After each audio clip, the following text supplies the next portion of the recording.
शांति शांति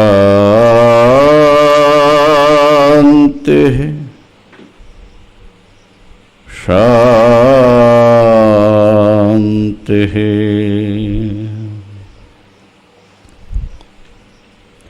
मंगलं दिशतु मे विनायको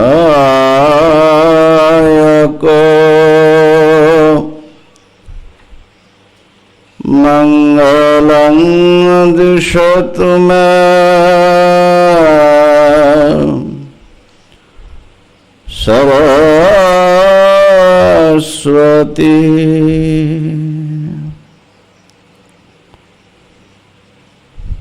मंगलं दिशतु मे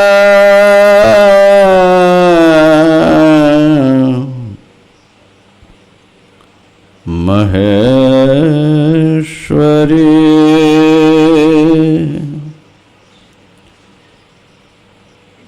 मंगलं दिशतु मे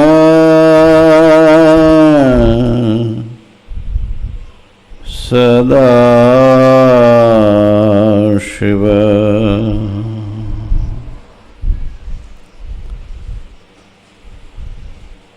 प्रपन्न पारिजाताय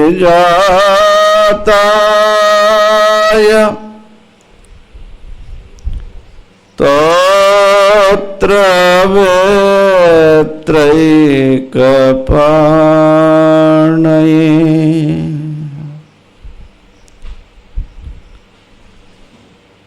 ज्ञानमुद्राय कृष्णाय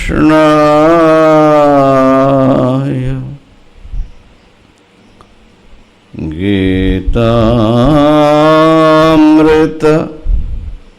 दुहे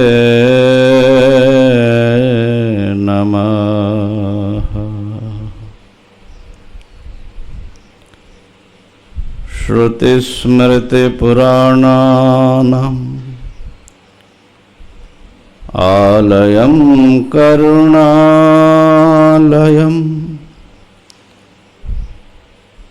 नमामि भगवत्पादं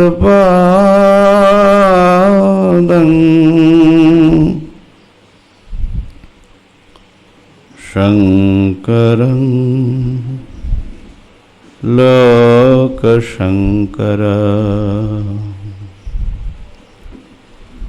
ओम शांति शांति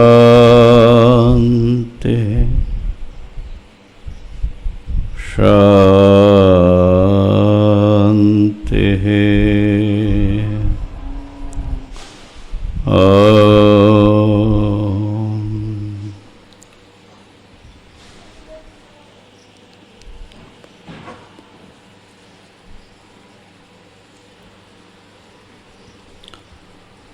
भगवान की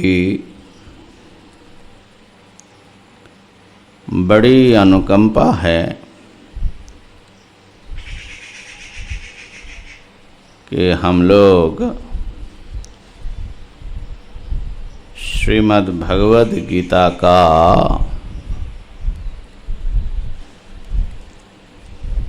अध्ययन मनन करने में प्रवृत्त हैं।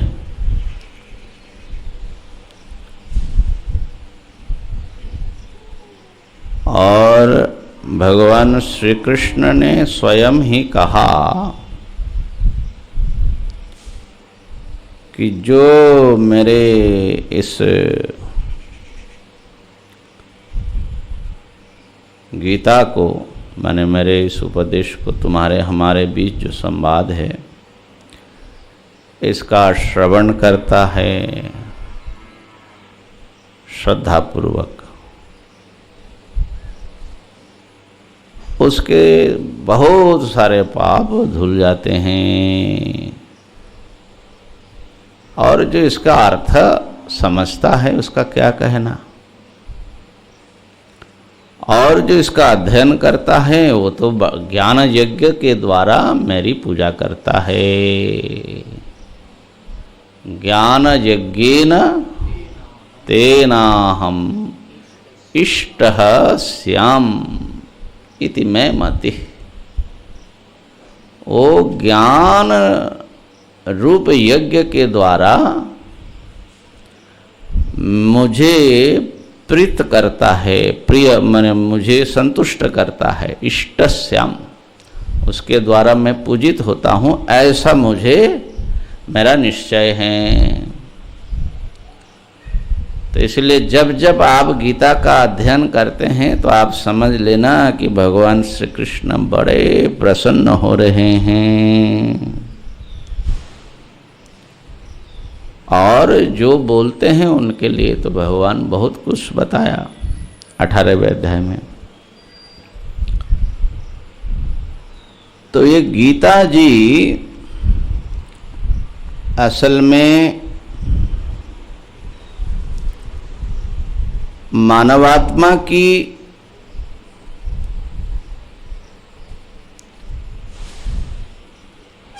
वो दिव्य अभियात्रा है जो वो नाना प्रकार के रास्तों से गुजरते हुए परमात्मा तक पहुंचता है। ये डिवाइन जर्नी है, ये डिवाइन एडवेंचर है।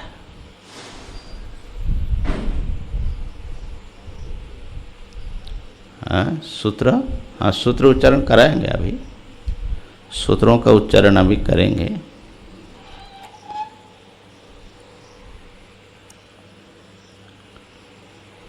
और ये जो इसको संवाद कहा गीता जी को, भगवान ने भी कहा, संजय ने भी कहा,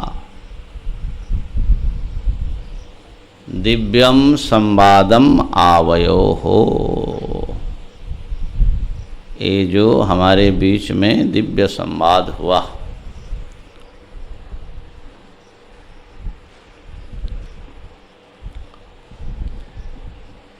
श्रद्धावान अनुसूयश्च शृणुयादपि जो नरः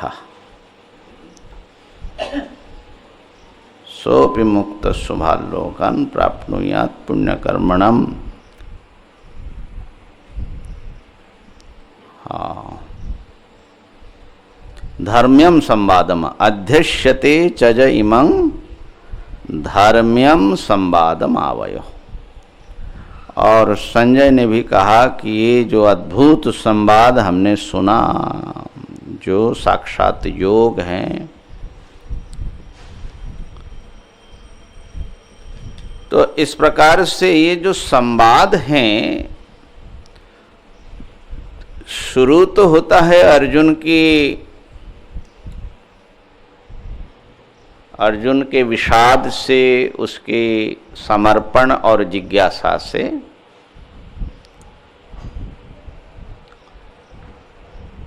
लेकिन ये संवाद जो हैं एक ऐसा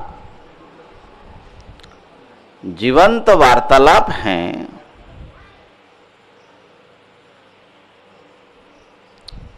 जो अर्जुन को संपूर्ण रूपांतरित कर देता है। Total transformation of personality. तो इसलिए यदि हम गीता जी को बड़े सावधानी के साथ अध्ययन करें, गीता जी के साथ यदि हम चल सके, तो हमारा संपूर्ण रूपांतरण हो जाएगा। ये मानवात्मा परमात्मा के स्वरूप में आविर्भूत हो जाएगा। ब्रह्म भूतः प्रसन्नात्मा। तो ये खाली कोई एक ग्रंथ हैं या कुछ जो हैं बौद्धिक इंटेलेक्चुअल क्यूरियोसिटी, बौद्धिक कौतूहल का एक निरसन मात्र, ऐसा नहीं समझना चाहिए। असल में गीता का अध्ययन एक स्पिरिचुअल जर्नी है। It's a complete spiritual journey. अगर आप गीता को पढ़ते जाते हैं माने इतने उसके साथ एकात्म हो करके, तो ये अपने आप में आपको सब कुछ दे देगा जो आप चाहते हो और जिसका अभी डिमांड भी नहीं हो आपको, लेकिन बहुत बड़ी बड़ी चीज़ें हैं, वो सब इससे मिलेगा। तो हम देखते भी हैं कि विषाद से प्रारंभ होता है और मोक्ष योग में जाकर के पूर्ण हो जाता है। तो विषाद से माने प्रथम अध्याय विषाद योग है, अंतिम अध्याय मोक्ष योग है। तो विषाद से मुक्त हो जाता है अर्जुन, और हम सब लोग भी हो जाएंगे। इसलिए सूत्र में, अंतिम सूत्र में वही मुक्ति ही सिद्धति, मुक्ति सिद्धति। तो इन अध्यायों की, गीता जी की जो ये यात्रा है, डिवाइन जर्नी है, एक एक अध्याय अगर उसके पड़ाव कहे तो मेरे ख्याल से उचित ही होगा। और ये प्रत्येक अध्याय के ऊपर जो एक एक सूत्र रचा गया है, उसमें जो शब्द आए हैं वो गीता जी के की वर्ड है। वो शब्द हैं जो गीता जी को, उसके जो गीता की जो अनमोल रत्न हैं उसकी चाबी हैं, उसके जो चेस्ट हैं, बॉक्स है, उसको खोलने वाला चाबी है ये शब्द। असल में की वर्ड ये मेरे अपने शब्द नहीं है। जब मैं शायद पहली बार जब अमेरिका गया था तो वहाँ पर एक संस्थान में हम गए थे। एक स्वामी जी थे, शरीर उनका पूरा हो गया था, लेकिन ये भारत से गए हुए थे और गीता जी के बड़े भक्त थे, तो ये लोग ले गए थे हमको उसका दर्शन करने। तो वहाँ वो जो एक बहन थी, वृद्धा बहन, तो उन्होंने जब गीता सूत्र सुना उनको बड़ा चमत्कारिक लगा। कहा कि स्वामी जी ये तो अगर हमको ध्यान में आए तो ये तो गीता जी के की वर्ड्स है। तो आइए गीता जी के की वर्ड्स का हम लोग उच्चारण कर ले। माने ना आज तो पूरा अर्थ बताना है ना। अथ समीक्षणाद विषाद दर्शनात् मुक्ति जिज्ञासा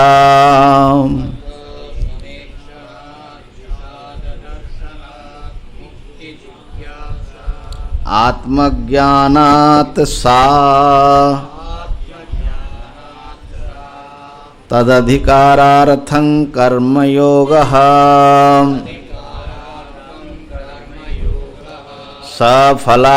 सफलासक्तिवर्जनेन ईश्वरार्पणेन च स्वधर्मानुष्ठानम् ततः गुरुसेवा श्रद्धा इंद्रियजया। आप लोग खोजने की चेष्टा न करें और हम जो बोल रहे हैं उस पर ध्यान लगाए तो ज़्यादा आसानी से आप बोल सकेंगे। संन्यासः ज्ञाननिष्ठार्थम् ध्यान योगेन सा ब्रह्मैव सर्वम् इति ज्ञातव्यम् अक्षरं ब्रह्म आप्रयाणम् तच्चिन्तनेन अनावृत्तिः तस्य सृष्ट्यादिकं मायया विभूतिषु तस्य अनुसन्धानं भक्तिदार्ढ्याय ततः अनन्यया भक्त्या विश्वरूपदर्शनम् कर्म भक्ति ध्यान योगा परंपरया अनन्या भक्ति आत्मा ब्रह्म इति ज्ञानं भक्तेः फलम् ततः गुणातीतः ब्रह्म भावः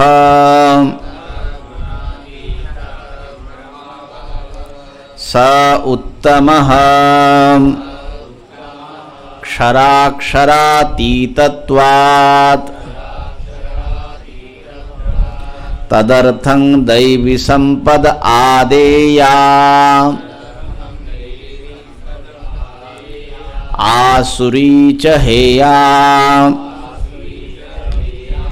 सात्विक्या श्रद्धया तद्भवति एवं कर्मणा सर्वकर्म संन्यासेन वा मुक्तिः सिद्ध्यति मुक्तिः सिद्ध्यति।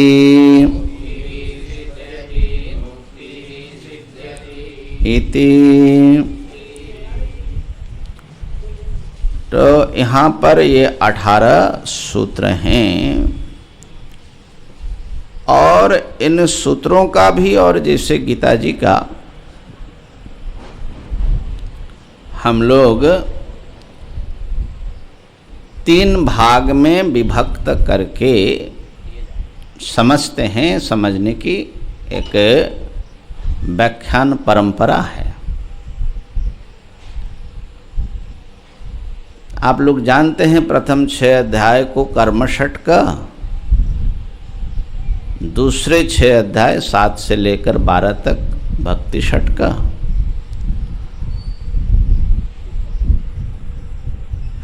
और तीसरा जो 6 अध्याय हैं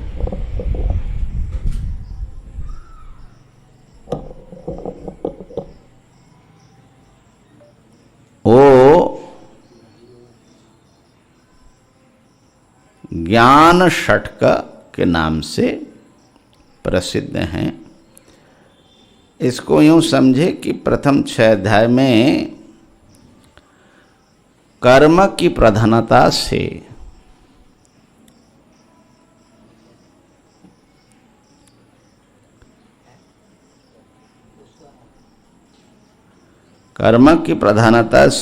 साधना का वर्णन है।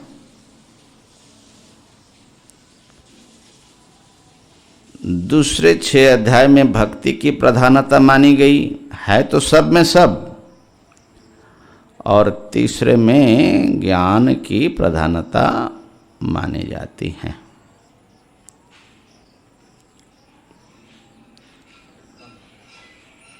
इसको एक दूसरे ढंग से भी हम देख सकते हैं। प्रथम 6 अध्याय में आत्मा की प्रधानता से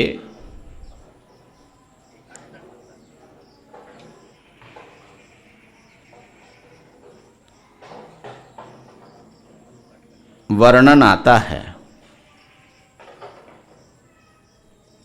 दूसरे 6 अध्याय में ब्रह्म की प्रधानता से वर्णन है। तीसरे 6 अध्याय में ऐक्य की प्रधानता से वर्णन है। अहम ब्रह्म अस्मि, यह महावाक्य आपको सूत्रों के ऊपर ध्यान देंगे तो एकदम स्पष्ट दिखता है।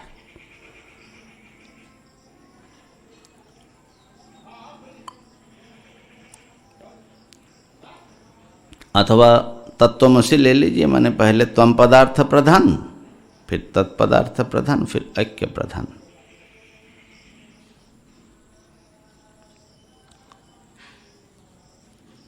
और एक चीज जो हमको लगता है, प्रथम 6 अध्याय में जिन साधना का प्रकार हैं उसमें अहम की प्रधानता है। मानो कि व्यक्ति अकेला चल रहा है, उसके अकेले का संघर्ष है, संग्राम है, उसकी यंत्रणा है, उसका उत्तरण है। लेकिन जब सप्तम में आ जाते हैं तो ऐसा लगता है कि उसके अहम के भीतर से एक और सत्ता जो अभी तक अंतराल में कहीं थे वो सामने आते हैं। ब्रह्म कह लीजिए, भगवान कह लीजिए, परमात्मा कह लीजिए, वो आकर के उसका हाथ पकड़ लेते हैं।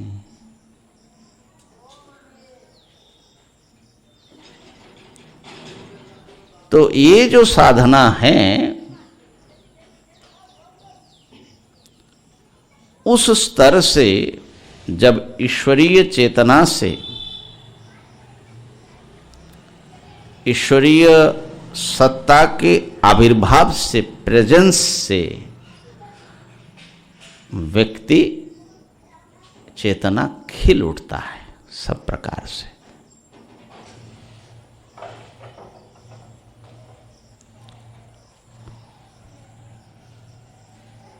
और फिर जो उसकी यात्रा होती है विश्वरूप दर्शन तक हम लोग पहुँचे हैं। कैसे पहुँचे हम देखेंगे 11वां अध्याय। और अंततः उस परम सत्ता के साथ में इस जीव सत्ता का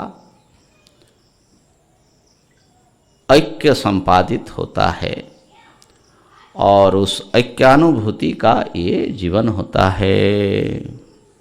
वो मुक्त पुरुष हो जाता है।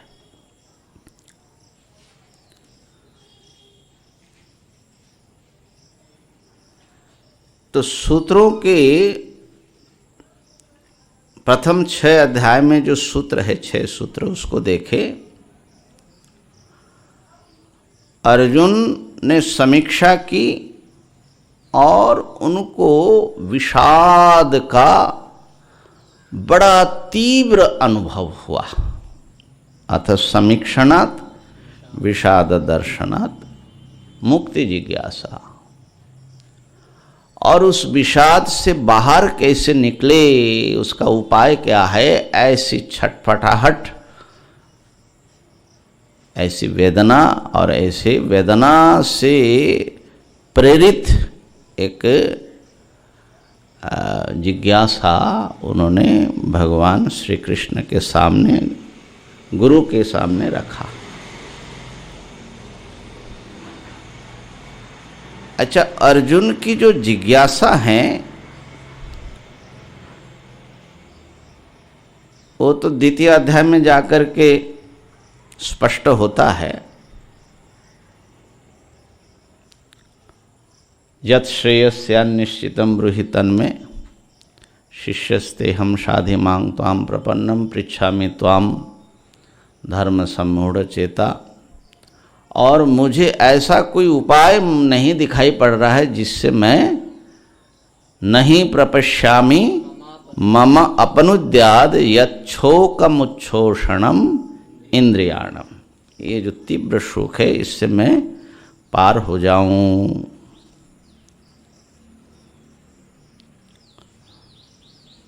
तो ये जो अर्जुन की जिज्ञासा है ये यूं ही नहीं आया।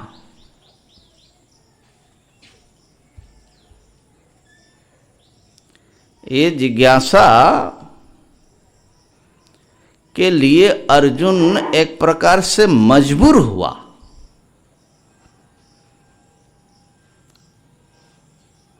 कोई ऐसे ही आत्मजिज्ञासा ब्रह्म जिज्ञासा की ओर मुड़ जाए ये तो बड़े शुद्ध आत्मा में होता है, लेकिन हम लोग तो बड़े माने धक्का खा करके लात और तमाचा खा करके तब जा करके हम उसके प्रति शायद अध्यात्म की ओर मोड़ते हैं। अर्जुन के जीवन में भी कुछ ऐसा दिख रहा है।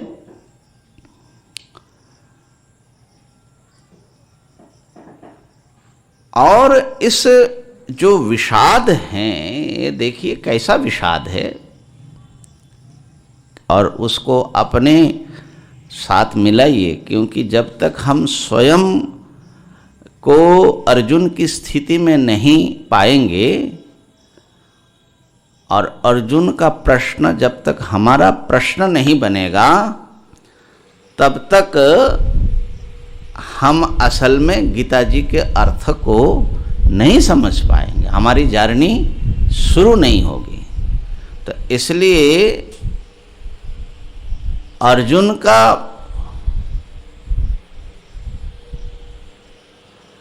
का जो विषाद है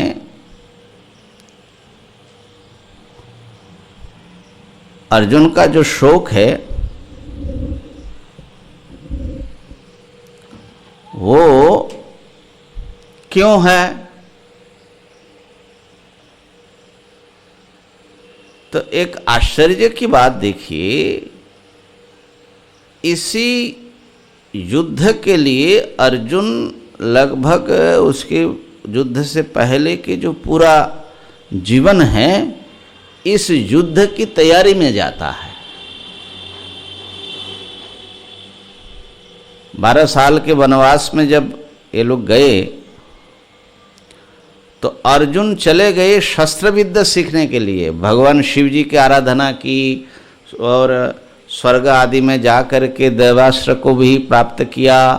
माने अर्जुन तैयारी कर रहे हो, अर्जुन को पता है कि बहुत बड़ा युद्ध होने वाला है और उसमें हम अपने प्रति, अपने जो परिवार और पत्नी हैं उनके प्रति जो अन्याय हुआ है, अपमान हुआ है, उसका प्रतिशोध प्रतिकार हमको करना है। बड़े उत्साह से अर्जुन लगा हुआ है, बहुत भारी तपस्या किया अर्जुन ने। और बचपन से ही उनको एक प्रकार से इसका एहसास है कि हमारा जो अधिकार है इस हस्तिनापुर के राज्य पर वो सहज रूप से हमको मिलने वाला नहीं है, क्योंकि उनके जो ताऊ है अंधा धृतराष्ट्र, उनके बेटे उस पर दबा ठोक ही रहे हैं।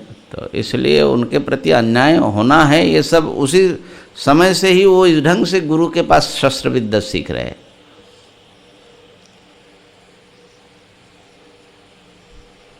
तो वो इस कर्म में कुरुक्षेत्र की युद्ध जो है उनके जीवन की एक नियति बनी हुई है कि ये होगा, और वो वहां पर उपस्थित हुआ, उत्साह से आया। जैसे कि प्रत्येक मनुष्य जब जिंदगी शुरू करता है बचपन बड़ा उत्साह से बीतता है, और कर्म भी जब करता है वो माने जब बड़ा होता है करियर बनाता है, अपने को एक माने इस संसार में एक प्रतिष्ठित करने के और कुछ दिखाने का हमारे पास क्या है, इसके उत्साह से वो व्यतीत होता है। लेकिन जब युद्ध करना सामने उपस्थित हो गया युद्ध, और वहाँ जब देखा तो उनके भीतर एक गहरा विषाद छा गया कि ये युद्ध जो हम करेंगे, अन्याय का, अधर्म का प्रतिकार करने में हमको बहुत सारे शायद अधर्म करना पड़ेगा। न्याय के लिए कुछ अन्याय करना पड़ेगा। एक बड़ा आश्चर्य की बात है भैया, इस संसार के चरित्र को देखिए। हम किसी अन्याय का प्रतिकार करते हैं तो वो उचित है, धर्मशास्त्र के अनुसार भी विधि है, लेकिन उसमें कुछ अधर्म हो जाता है।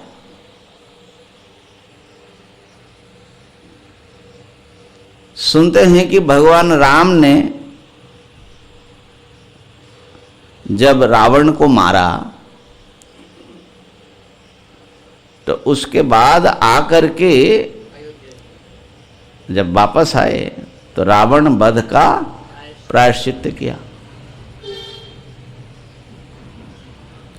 लक्ष्मण को बड़ा बुरा लगा, आश्चर्य हुआ, इतना बड़ा अत्याचारी आपने उनको मारा और उस अन्याय से, अत्याचार से लोगों को, पूरी भारतवर्षों को आपने, बल्कि त्रिभुवन को राहत दिलाया, तो उसमें आपको पाप क्या है?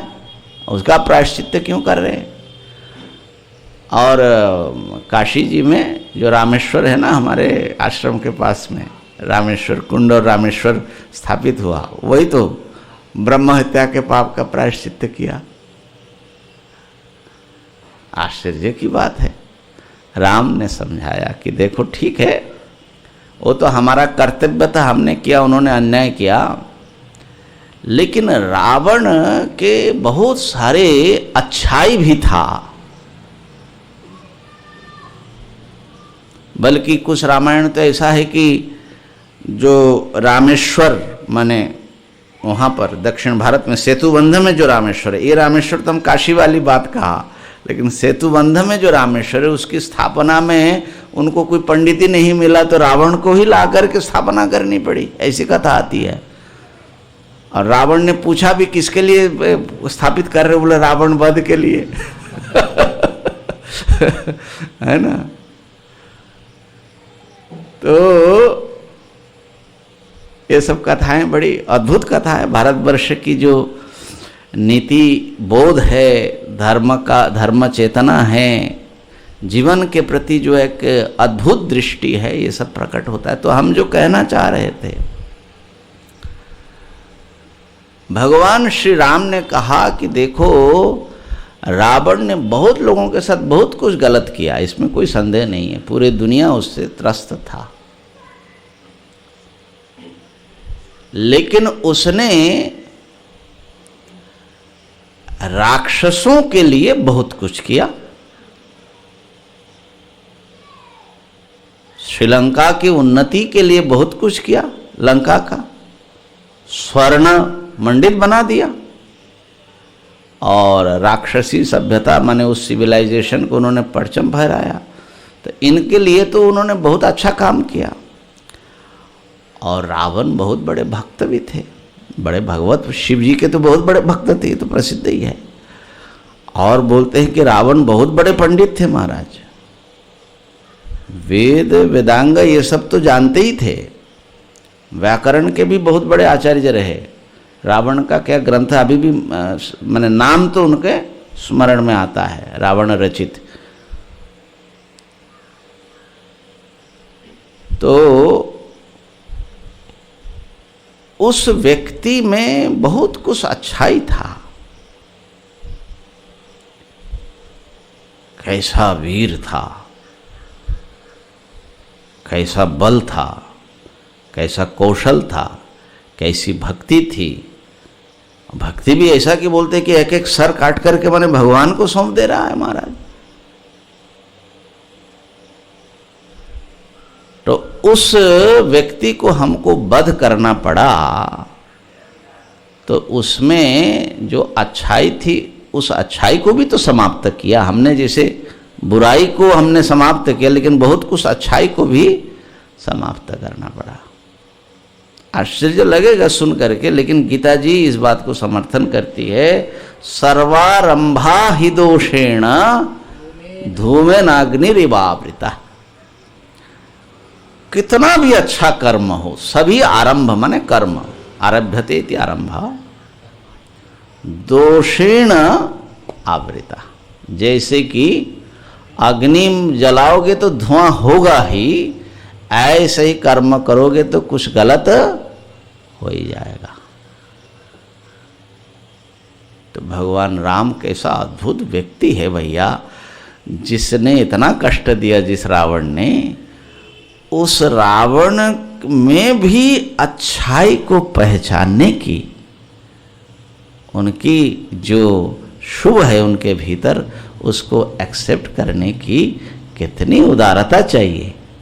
सोच सकते हैं, जो व्यक्ति उनकी पत्नी को ही चुरा करके माने उसी पर अधिकार जमाने की कोशिश में लगा हो। तो अर्जुन कर तो रहा है अच्छा, उचित धर्म सम्मत बात तो बताएंगे, लेकिन अर्जुन को लग रहा है कि इसको करने में पूरे जो हमारे सामने गुरुजन खड़े हैं, पितामह भीष्म खड़े हैं, जिन लोगों ने हमारे प्रति कभी कोई दुर्भाव नहीं रखा हमको, बल्कि हमेशा हमारे माने उत्थान के लिए, उन्नति के लिए, विकास के लिए निरंतर संघर्ष किया। और इतने जो सारी स्त्रियां हैं, उन लोगों ने क्या अन्याय किया? सब विधवा होंगे। हम तो अन्याय का बदला ले रहे हैं अन्याय का, लेकिन उस अन्याय के बदले में उनके साथ जो बुरा घटित हो रहा है उसका जिम्मेदार कौन होगा?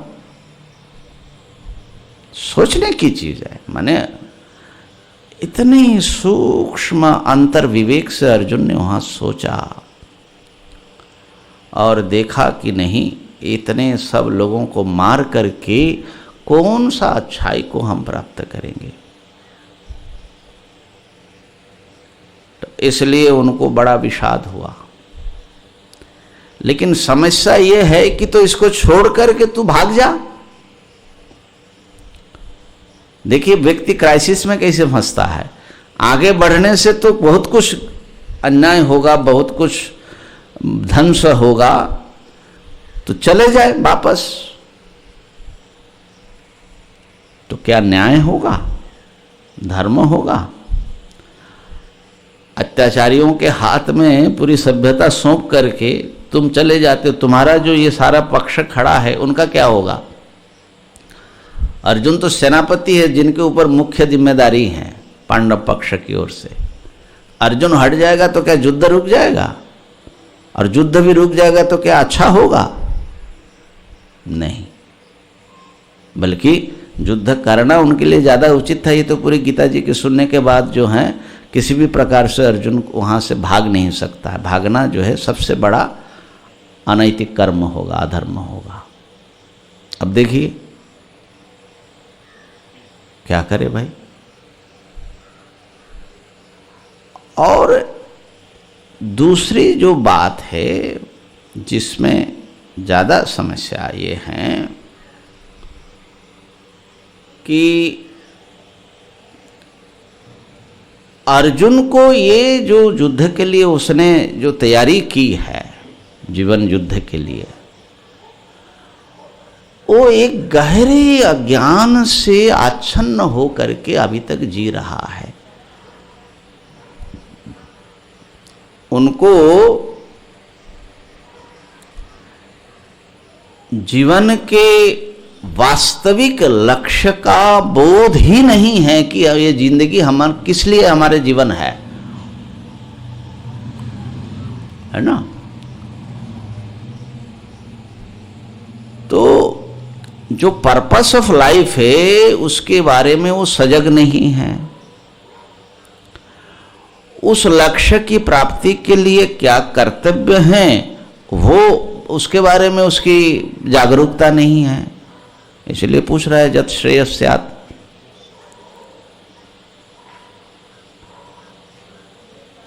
तो एक तो संसार की जो एक भीषणता है, मृत्यु से भरा हुआ संसार उसको नजर आया, उससे शोक, और इससे जो है एक प्रकार की अंतर जागृति उसको हुआ कि मेरा कर्तव्य क्या है।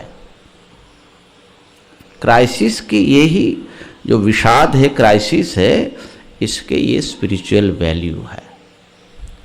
जब तक हम संकट में नहीं फंसते तो हम अपने अज्ञान और वासना और सोच इसमें बहे जाते, चलते जाते हैं, गतानुगतिक धारा में बहते जाते हैं।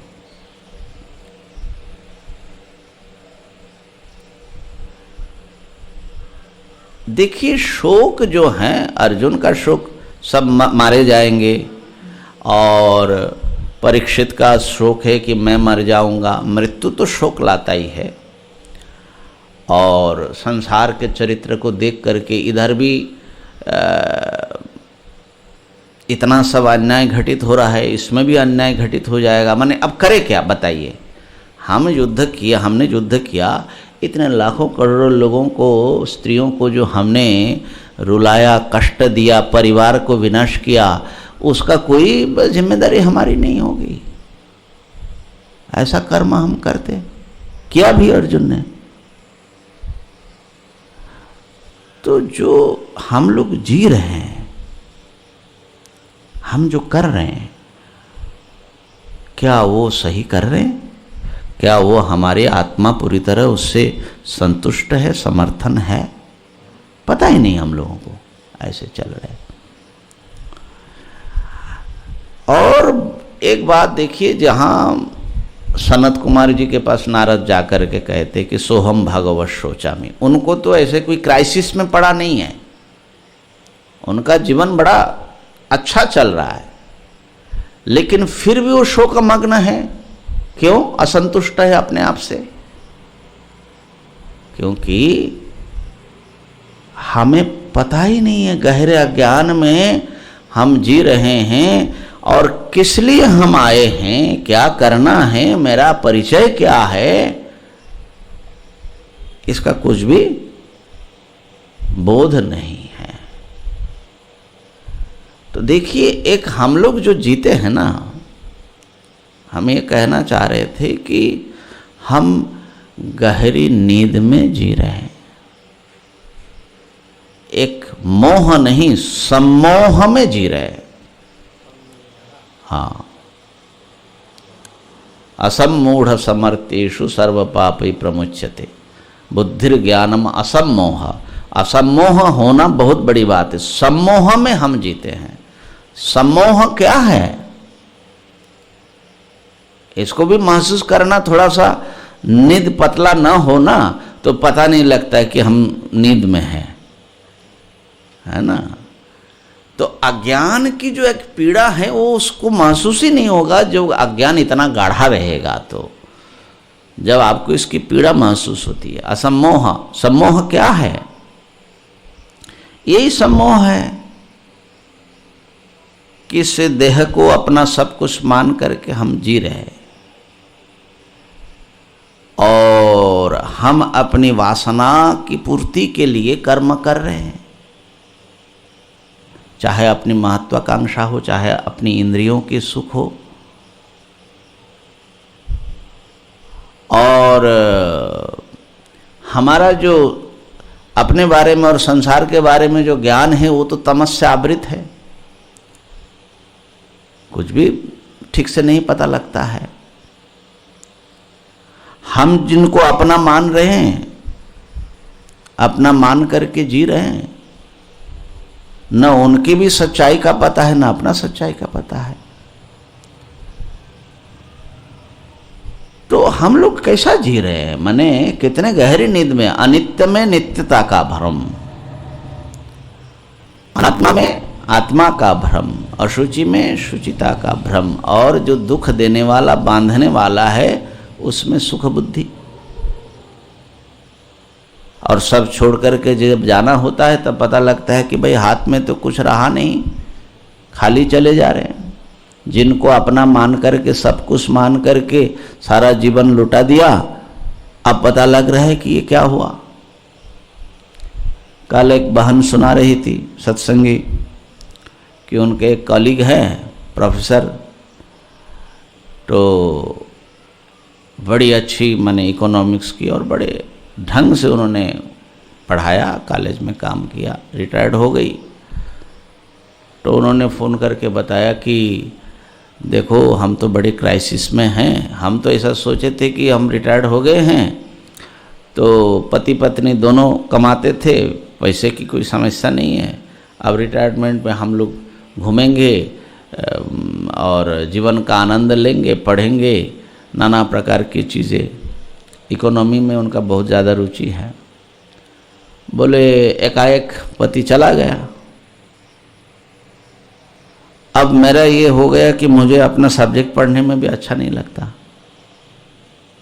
हमारा टाइम पास कैसे करें। बोले मैं बेटी के पास अमेरिका में आई हूँ, हमने कोशिश किया कुछ आध्यात्म को पढ़ने का, लेकिन इतने दिन से तो हमने कुछ संस्कार डाला ही नहीं।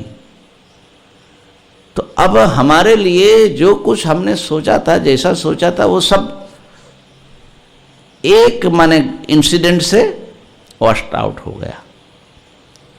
अब हम क्या करें। तो जीवन भर जो कुछ किया वो इतना असार मालूम पड़ रहा है, निस्सार मालूम पड़ रहा है। अर्जुन को सारा कुछ निरर्थक मालूम पड़ रहा है, और निरर्थक नहीं भयंकर मालूम पड़ रहा है। तो व्यक्ति को इतने गहरी नींद से, इतना अज्ञान से हम जी रहे, माने भगवान का मान लो अगर भगवान का विश्वास भी कुछ थोड़ा बहुत हो तो वो जीवंत नहीं है हमारे माने जीवन में, वो बहुत बड़ी भूमिका अदा कर रहे। भगवान हमारे लिए कल्पना है, संसार वास्तव है। तब बताइए इस व्यक्ति का जो क्राइसिस है, माने हम लोगों का, अर्जुन की खाली नहीं, हम लोगों का, इतने सम्मोह में हम जीते चले जा रहे हैं।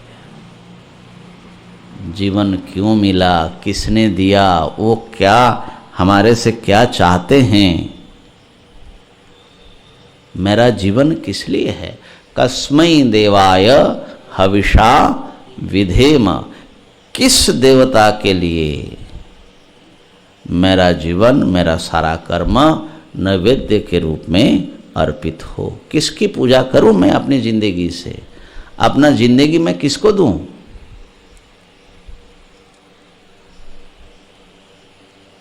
सांसारिक मनुष्य सोचता है कि मैं अपने पति के लिए अपनी जिंदगी दूं, अपने बच्चों के लिए दूं, घर परिवार के लिए दूं, देते भी हैं, लेकिन देने के बाद पता लगता है कि ये सब तो कुछ हुआ ही नहीं। जिनको हम अपना मान करके जिए, ये तो अपने अपने कर्म से आए, अपने अपने चल दिए। तो ये जो एक जीवन के प्रति उसके अर्थ खोजने की क्या अर्थ है, क्या कर्तव्य है, और शायद गहरे में जाकर के इसके साथ में आखिर मैं कौन हूं, ये जो जिज्ञासा, एक जागृति, ये जागृत चेतना का, जिज्ञासु चेतना का ये प्रतीक है अर्जुन। और उनका जो है, उनके लिए ये प्रश्न, प्रथम सूत्र जो है, अथ समीक्षणाद विषाद दर्शनात् मुक्ति जिज्ञासा। मुक्ति जिज्ञासा मतलब प्रचलित अर्थ में जो मुक्ति का कॉन्सेप्ट है उतने में खाली उसको सीमित मत रखिए। ये जो हैं अपने जीवन के वास्तविक अर्थ की, परम पुरुषार्थ बोलते भी है मुक्ति को, तो परमार्थ की जिज्ञासा है। किं कर्तव्यम, क्या करना है, किं ज्ञातव्यम, क्या जानना है, कोहम, मैं कौन हूँ, क्या कोई भगवान है, उनके साथ हमारे क्या रिश्ते हैं कि रिश्ते है भी नहीं हैं। तो हम क्या करें, हमारा कर्म क्या हो, हम किससे नाता जुड़े, किससे प्रेम करें, किसकी भक्ति करें, और हम कौन हैं इसको हम कैसे जाने, यही तो कर्म भक्ति ज्ञान है।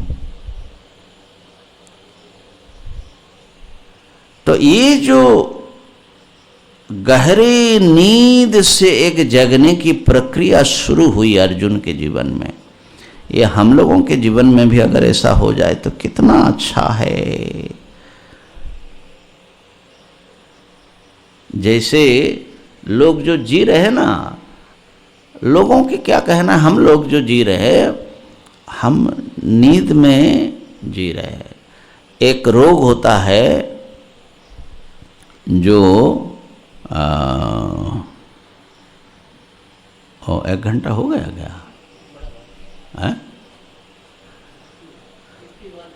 अच्छा, तो वो एक रोग होता है, नींद में उठ करके व्यक्ति चलता फिरता है, क्या क्या करके फिर उसको पता नहीं लगता है उसमें, फिर आकर के सो जाता है। इसको क्या रोग बोलते हैं? निद्रा का एक ऐसा रोग होता है, उसका एक माने टर्मिनोलॉजी एक है नाम। तो हम लोग जो ऐसे जी रहे हैं, हम क्या करते जा रहे हैं, उसका परिणाम क्या है, और मैं क्या हूँ, कौन हूँ, क्यों यहाँ हूँ, कहाँ चले जाएंगे, ये सारा बेखबर बेहोशी में जिंदगी चली जा रही है। तो उसमें ये प्रथम जागृति, ये सूत्र हैं कि जब इस जिंदगी के समस्त कर्म आपका बिल्कुल बेकार मालूम पड़े, अरे क्या कर रहे हैं, जब आपकी सारी परिकल्पना जीवन के लेकर के सब बिल्कुल निरर्थक मालूम पड़े, व्यर्थ मालूम पड़े, तब ना होगा कि मैं फिर करूं क्या, कैसे मुक्ति हो।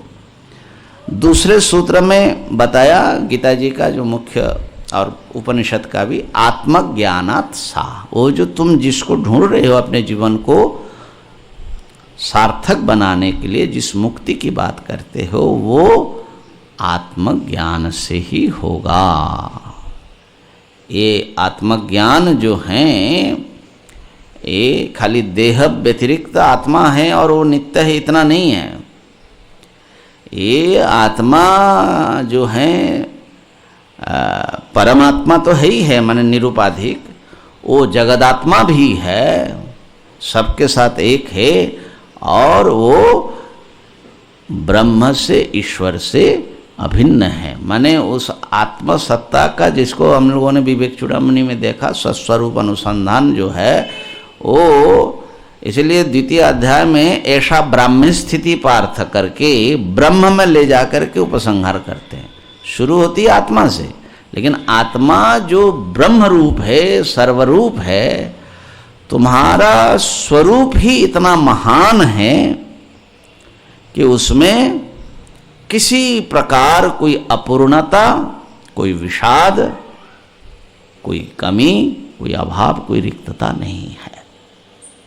तो तुम्हारे अपने स्वरूप का जब ब्रह्म रूप से ज्ञान होगा, तब तुम जो चीज चाह रहे हो, तुम्हारे ये जो समस्त हृदय की आकांक्षा का जो असल में असली जो उसका गंतव्य है, काम्य है, वो पूर्ण होगा। कहा कि महाराज आत्मज्ञान कैसे प्राप्त करें, तो कहा कि आत्मज्ञान के लिए तो पहले थोड़ा तैयार होना पड़ेगा। तद अधिकारार्थम कर्म योग, तीसरे अध्याय में। तो कर्म योग, ये जो टर्म है, आत्मज्ञान या आत्मा, ये सब कीवर्ड है। कर्म जब आपका अपना कर्म योग बन जाएगा, वो कैसे होगा? कर्म माने यहाँ पर कर्तव्य कर्म समझना। हमारा सारा कर्तव्य जो है, अभी हम कैसे करते हैं? सूत्र तो है सफलाशक्ति वर्जनेन ईश्वरार्पणेन च स्वधर्मानुष्ठानम। स्वधर्म माने स्वकर्म, कर्तव्य। तो ये जो हम कर्तव्य कर्म कर रहे हैं, ये कर्म हम कर रहे हैं अपने अहंग केंद्रिक, एक अहंग के कारागार में कैद हो करके इंद्रिय सुख के लिए, स्वार्थ पूर्ति के लिए, भोग प्राप्त करने के लिए हम कर्म को कर रहे हैं। ये कर्म भोग है, कर्म योग नहीं है, है ना। तो ये जो हैं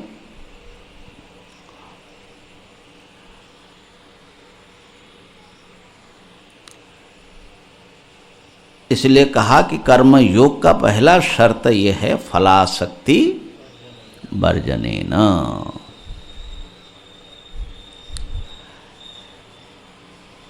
निजेरे जेन ना करी प्रचार आमार आपन काजे, तुम्हारी इच्छा करो है पूर्ण आमार जीवन माझे। हाँ, रविंद्रनाथ टैगोर की भाषा में हम अपने कर्म में अपना जो है, और दूसरी उनकी बड़ी खूबसूरत असल में वो प्रार्थना है, ये प्रार्थना है उनकी। निजेरे करिते गौरव दान, निजेरे केवली करी अपमान, आपनारे शुधु घेरिया घेरिया, घुरे मरी पले पले, आमार माथा নত करे दाओ है तोमार चरण धूलार तले। हम लोग अपने को बड़े गौरव मंडित करने के लिए, माने ये अहंग केंद्रित जो जीवन है ना, यही नरक है, यही बंधन है। मैं हूं मैं हूं मैं हूं, ये जो मैं है यही बंधन है महाराज। इसी में से ममता निकलती है और सबको फंसाते हैं। तो ये कब होगा कि हम अपने स्वार्थ पूर्ति के लिए कर्म नहीं करेंगे। कर्म हमारी कर्तव्य फलासक्ति पूर्वक नहीं होगा और ईश्वर के लिए होगा। जब ऐसा होगा तो कर्म योग बन जाएगा, वो कर्म उठेगा। कर्म माने एक प्रार्थना, एक भक्ति, एक भगवान के भजन का एक उपचार हो जाएगा, एक नैवेद्य हो जाएगा। तो यहाँ पर थोड़ी ईश्वर चेतना की आवश्यकता तो है, लेकिन तीसरे अध्याय में थोड़े एक श्लोक में बोल करके भगवान ने उसको मयि सर्वाणी कर्माणि, अच्छा समय हो गया। और फिर जो है ततः गुरु सेवा, इसके बाद जो है ज्ञान योग की साधना का भी वर्णन कर दिया। गुरु सेवा श्रद्धा इंद्रिय जय, गुरु के पास जा करके और तत्पर होकर के ज्ञान की साधना में लगे।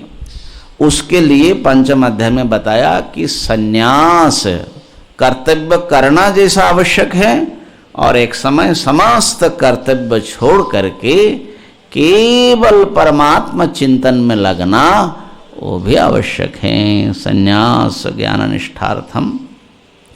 और फिर ध्यान योगेन सा, संन्यास लेकर के निरंतर हमारे अपने भीतर ईश्वरीय सत्ता का, ईश्वरीय चेतना का जो उपस्थिति हैं उनके ध्यान में, बल्कि सर्वत्र जो ईश्वरीय चेतना की उपस्थिति है उसके ध्यान में निरंतर जीवन बिताने की जरूरत है। ध्यान योगेन सा। इस प्रकार से ये 6 अध्याय पूर्ण हुआ।